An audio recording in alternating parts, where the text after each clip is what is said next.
किस मंत्र से अकाल मृत्यु का भय खत्म होता है? कैसे भगवान शिव इनकी अपने भक्त की रक्षा प्राचीन काल में एक महान आर्षि थे, मृकंडु ऋषि और उनकी पत्नी मरुद्वती दोनों शिव भक्त थे, परंतु संतानहीन थे। उन्होंने भगवान शिव की कठोर तपस्या की और पुत्र प्राप्ति के लिए प्रार्थना की।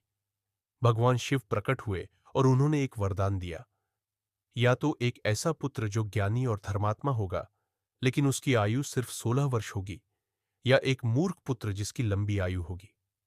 मृकंडु आर्षि और उनकी पत्नी ने पहला विकल्प चुना, एक कम उम्र वाला लेकिन विरक्त और ज्ञानी पुत्र। कुछ समय बाद मरुद्वती ने एक सुंदर और तेजस्वी बालक को जन्म दिया। उसका नाम रखा गया मार्कंडेय। बालक जन्म से ही भगवान शिव की भक्ति में लीन रहने लगा। वह रोज शिवलिंग की पूजा करता, जप करता और शिव स्तोत्र गाता।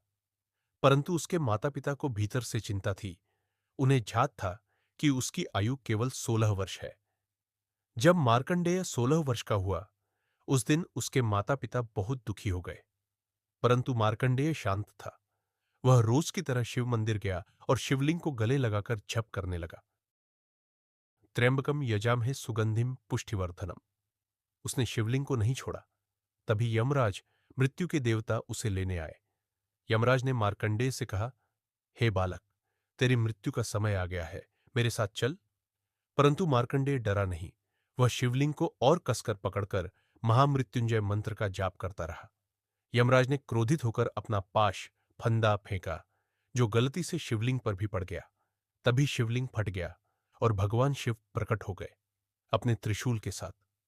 शिवजी ने कहा, हे यम, यह मेरा भक्त है, इसके प्राण लेने की तुम्हारी हिम्मत कैसे हुई?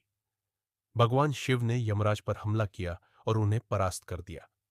मार्कंडेय को अमृत व शिवजी ने मार्कंडेय को आशीर्वाद दिया, हे पुत्र, तू चिरंजीवी होगा, मृत्यु तुझसे सदा दूर रहेगी। तभी से मार्कंडेय आराश्य अमर हो गए और उन्हें चिरंजीवी भक्त कहा जाता है। उन्हें महामृत्युंजय मंत्र का साक्षात फल प्राप्त हुआ। सच्ची भक्ति मृत्यु से भी बड़ी होती है। भगवान शिव अपने भक्तों की सच्चे मन से रक्षा करते हैं। महामृत्युंजय मंत्र में असीम शक्ति है।